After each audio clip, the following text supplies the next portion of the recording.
ಬೇಕಾಗೇ ಇಲ್ಲ ಅವ್ರಿಗೆ. ನಮ್ಮ ಶಾಸಕರು ನಮ್ಮ ಊರಿಗೆ ಬರ್ತಾರೆ ಅಂದ್ರೆ ನಮಗೆ ನಮ್ಮ ಬಗ್ಗೆ ಶಿಸ್ತಿನ ಬಗ್ಗೆ ನಮಗೆ ತುಂಬಾ ನಂಬಿಕೆ ಇದೆ. ಪೊಲೀಸ್ ಅವ್ರು ಇಲ್ಲದೆ ಶಾಸಕರು ಬರ್ಲಿ, ಅವಶ್ಯಕತೆ ಇಲ್ಲ ಪೊಲೀಸ್ ಅವ್ರದ್ದು. ಅಷ್ಟೊಂದು ಭಯನ ಶಾಸಕರಿಗೆ? ಖಂಡಿತ ಬೇಡ. ಆಗ ನಾವು ಮತ್ತೊಮ್ಮೆ ಪಾಠ ಮಾಡೋಣ, ಹೇಳೋಣ ಏನೇನಾಗಿದೆ ಅಂತ. ಅದನ್ನ ಬಿಟ್ಟು ಪದೇ ಪದೇ ಅವ್ರು ಹೇಳೋದು ಏನ್ ಗೊತ್ತಾ, ಬರಲ್ಲ, ಮಾತಾಡಲ್ಲ, ಸುಮ್ಮನೆ ಅಪಪ್ರಚಾರ ಮಾಡೋದು. ಅಭಿವೃದ್ಧಿಗಾಗಿ ಮಾಡಿದೀನಿ. ನಮ್ಮ ಶಾಸಕರು ಮಾಡ್ತಾ ಇರುವಷ್ಟು ಅಭಿವೃದ್ಧಿಯನ್ನ ಮಂಡ್ಯ ಕ್ಷೇತ್ರದ ಶಾಸಕರನ್ನು ಸ್ವಲ್ಪ ಗಮನಿಸಿದೀವಿ, ಜಿಲ್ಲೆಯಲ್ಲೆಲ್ಲ ನೋಡ್ತಾ ಇದೀವಿ. ಮತ್ತವರಿಗೂ ಅವ್ರು ತರ್ತಾ ಇದಾರೆ ಅನುದಾನನ. ನಾವೇನು ಅದ್ರ ಬಗ್ಗೆ ಚರ್ಚೆ ಇಲ್ಲ. ಅವ್ರು ಯಾವ್ಯಾವ ರೀತಿ ತರ್ತಾ ಇದಾರೋ, ಆಮೇಲೆ ಅದನ್ನ ಹೆಂಗ್ ತುಂಬಿಸ್ತಾರೋ ಅಂತೂ ಗುದ್ಲಿ ಆರ ಹಿಡಿತಾರೆ, ಉದ್ಘಾಟನೆ ಮಾಡ್ತಾರೆ, ನಾಳೆನೂ ಮಾಡ್ತಾರೆ, ನಾಡಿದ್ದು ಮಾಡ್ತಾರೆ, ಆಮೇಲೆ ಮಾಡ್ತಾನೆ ಇದಾರೆ. ಅದ್ರ ಬಗ್ಗೆ ನಮ್ದೇನ್ ಮಾತಿಲ್ವಲ್ಲ. ಅವರು ಉದ್ಘಾಟನೆ ಮಾಡಿದ ಕಾಮಗಾರಿಗಳೆಲ್ಲ 1 ವರ್ಷದೊಳಗೆ ಪೂರೈಕೆ ಆಗ್ಲಿ, ಅದನ್ನ ಆಶಿಸ್ತೀನಿ. ಬಟ್ ಅದು ಯಾವ ರೀತಿಯ ಹಣದಲ್ಲಿ ತಂದ್ರು ಅನ್ನೋದು ತೆರಿಗೆ ಹಣ ಮತ್ ನಮ್ಮ ಮೇಲೆ ಪಡೆಯುತ್ತೆ, ಅದು ನಮಗ್ ಗೊತ್ತಿದೆ. ನಿಜವಾಗಿ ಇವತ್ತಿನ ಹೋರಾಟ ಗ್ರಾಮ ಪಂಚಾಯಿತಿಯ ತೆರಿಗೆ ಹಣವನ್ನ ನಗರಸಭೆಯ ಹೆಸರಿನಲ್ಲಿ ಕಟ್ಟಬೇಕು. ಕಟ್ಟದೆ ಹೋದ್ರೆ ದಂಡ.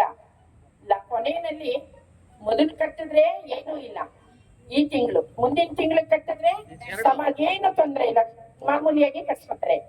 ಆದ್ರೆ ಮುಂದಿನ ತಿಂಗಳಂದ್ರೆ 2%, ಅದಾದ್ಮೇಲೆ 5% ಬಡ್ಡಿ, ಅದಾದ್ಮೇಲೆ 18% ಬಡ್ಡಿ ಹಣ ತೆರಿಗೆ ಮೇಲೆ. ಅದೇ ಶಾಸಕರು ಏನ್ ಹೇಳಿದ್ರಂದ್ರೆ, ನಿಮ್ ಕೈಲಿ ಆಗಿಲ್ಲ ಅಂದ್ರೆ ತೊಂದ್ರೆ ಆದ್ರೆ 5 ವರ್ಷ ನಾನೇ ತೆರಿಗೆ ಕಟ್ಕೊಂಡು ಹೋಗ್ತೀನಿ. ನಾವ್ ಯಾರು ಕೇಳಿದ್ದು ಶಾಸಕರು ಕಟ್ಬೇಕಂತ? ಯಾಕೆ ಹಿಂಗ್ ಮಾತಾಡ್ತಾರೆ ನಮ್ ಶಾಸಕರು? ಅಲ್ಲಪ್ಪ, ನಮ್ ತೆರಿಗೆ ಹಣ ಅವ್ರೇ ಕಟ್ಟಬೇಕು. ನಾವ್ ತೊಂದ್ರೆ ಇದೆ ಕಟ್ಟಕ್ಕಾಗಲ್ಲ ಅಂತ ಹೇಳಿಲ್ವಲ್ಲ.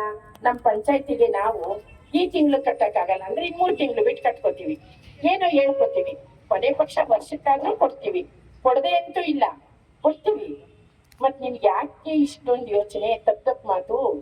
ನಾವು ಕಿವಿಗೆ ಹೂ ಮುಡ್ಕೊಂಡಿಲ್ಲ, ಮುಡಿಸ್ಕೊಳ್ಳಲ್ಲ, ನಾವು ಮುಡಿಸೋರು ಅಲ್ಲ. ಅದರಿಂದ ಅದನ್ನ ನಾವು ತೀವ್ರವಾಗಿ ವಿರೋಧಿಸಿ, ಸಮ್ಮತಿ ಇಲ್ಲ ಅದಕ್ಕೆ. ಮೊದಲನೇದು, ನಾವು ಬಂದ್ ನಿಂತಿರೋದು ಪುರಸಭೆಯ ಕಟ್ಟಡ, ಕಾನೂನಿನ ಚೌಕಟ್ಟಿನೊಳಗೆ. ಇದು ನಿಜವಾಗ್ಲೂ ಪುರಸಭೆನೆ. ಅವರು ಅಕ್ಷರ ಮಾತ್ರ ಬದಲಾವಣೆ ಮಾಡ್ಕೊಂಡಿದ್ದಾರೆ. ಮೂಲ ಕಾನೂನು ಗ್ರಾಮದಲ್ಲಿ ಗ್ರಾಮ ಸಭೆ ನಡೆದಿಲ್ಲ, ಗ್ರಾಮಸ್ಥರ ಒಪ್ಪಿಗೆ ಇಲ್ಲ. ನೀವು ಸಹಿ ಮಾಡಿ ತರಿಸ್ಕೊಂಡಿರ್ಬಹುದು ಆಳೆಗಳು, 10-15 ಆಳೆಗೆ ಸಹಿ ಇರ್ಬಹುದು. ಗ್ರಾಮ ಸಭೆ ನಡೆದ ದಾಖಲೆ ಇಲ್ವಲ್ಲ. ಗ್ರಾಮದ ಮುಖಂಡರುಗಳ ಸಂಘ ಸಂಸ್ಥೆಗಳ ಪದಾಧಿಕಾರಿಗಳ ನಾವು ಇರ್ತಕ್ಕಂಥ ಯಾವ ದಾಖಲೆನೂ ಇಲ್ವಲ್ಲ. ಹಾಗಾಗಿ ಸಾರ್ವಜನಿಕ ಅಹವಾಲು ನಡೆಯದೆ, ಅಭಿಪ್ರಾಯ ಪಡೆಯದೆ, ನಂತರ ಪಂಚಾಯಿತಿಯಲ್ಲಿ ಅಜೆಂಡಾದಲ್ಲಿ ಇಟ್ಟು, ನೀವು ಕಾರ್ಯಸೂಚಿ ಅಲ್ಲದೆ ಅಜೆಂಡಾದಲ್ಲಿ ಇಟ್ಟು ತೀರ್ಮಾನ ಮಾಡದೆ, ನಿಮಗೆ ಇಷ್ಟ ಬಂದಂಗೆ ಬಳಸ್ಕೊಂಡಿರೋ ವಿಷಯ ಹೇಗೆ ಕಾನೂನಿಗಾಗುತ್ತೆ? ಶಾಸಕರೇ, ಸ್ವಲ್ಪ ಅರ್ಥ ಮಾಡ್ಕೊಳ್ಳಿ. ನೀವು ಕಾನೂನು ಚೌಕಟ್ಟೊಳಗೆ ಹೋಗಿದೀವಿ ನಾವು. ಇನ್ನು ಸರ್ಕಾರದ ವತಿಯಿಂದ ನ್ಯಾಯಾಲಯಕ್ಕೆ ಏನೇನು ಒದಗಿಸೇ ಇಲ್ವಲ್ಲ. ಯಾರು ತಪ್ಪು ಮಾಡ್ತಾ ಇರೋರು? ನಮಗೇನು ಬೇಜಾರಿಲ್ಲ ಶಾಸಕರೇ, ತಿಳ್ಕೊಂಡ್ ಮಾತಾಡಿ. ಹಾಗಾಗಿ ಕಾನೂನು ಬಾಹಿರವಾಗಿ ಆಗಿರುವಂತ ನಗರಸಭೆಯ ಹೆಸರನ್ನ ನಾವು ಒಪ್ಪೋರಲ್ಲ. ಪಂಚಾಯಿತಿನೇ ಪುರಸಭೆಯೇ. 1ನೇದು. 2ನೇದು, ನೀವು ಹೊರಡಿಸಿರುವ ಪ್ರಕಟಣೆ ನಮಗೆ ಸಂಬಂಧಪಟ್ಟೇ ಇಲ್ಲ. ನಮಗೂ ಅದಕ್ಕೂ ಯಾವ ಸಂಬಂಧವೂ ಇಲ್ಲ.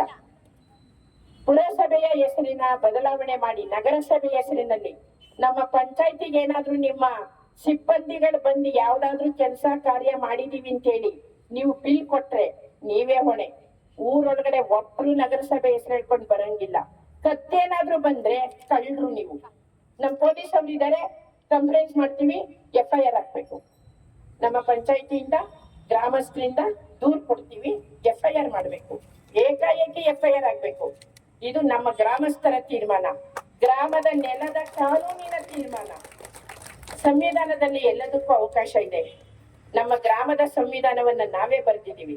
ಅಂಬೇಡ್ಕರ್ ಅವರು ಕೊಟ್ಟಂತ ಅಧಿಕಾರದಲ್ಲಿ, ಪ್ರಜಾಪ್ರಭುತ್ವದಲ್ಲಿ ಪ್ರಜೆಗಳ ಅಭಿಪ್ರಾಯವನ್ನ ಗೌರವಿಸಿ ನಾವು ಕಾನೂನು ಮಾಡ್ಕೊಂಡಿದೀವಿ. ಆ ಕಾನೂನಿನ ಮೂಲಕ ಇವತ್ತಿಲ್ಲಿ ಬಂದಿದೀವಿ.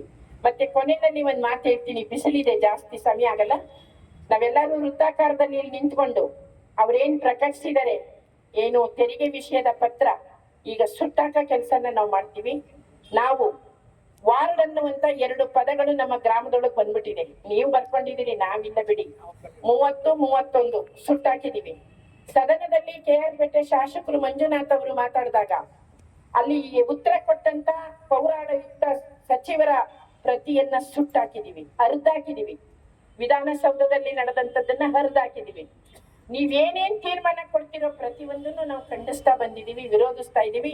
ಗಾಂಧೀಜಿಯವರ ಮಾರ್ಗದಲ್ಲಿ, ಅವರ ವಿಚಾರದ ಮಾರ್ಗದಲ್ಲಿ ಅಂತದ್ದೊಂದು ವಿಷಯವನ್ನ ಗಮನಕ್ಕೆ ತರ್ತಾ ಈ ಪುರಸಭೆಯ ಎದುರಿಗೆ ನಾವೇನ್ ಈಗ ಸುಡ್ತಾ ಇದೀವಿ, ಗ್ರಾಮದೊಳಗಡೆ ನೀವು ಯಾವುದೇ ರೀತಿ ಪ್ರವೇಶ ಮಾಡಿದ್ರು ಎಲ್ಲಾ ವಿಷಯಕ್ಕೂ ಅದೇ ಗತಿಗಿಂತ ಎಚ್ಚರಿಸ್ತಾ ಈಗ ನಮ್ಮ ಕಾರ್ಯಕ್ರಮವನ್ನ ನಡೆಸೋಣ.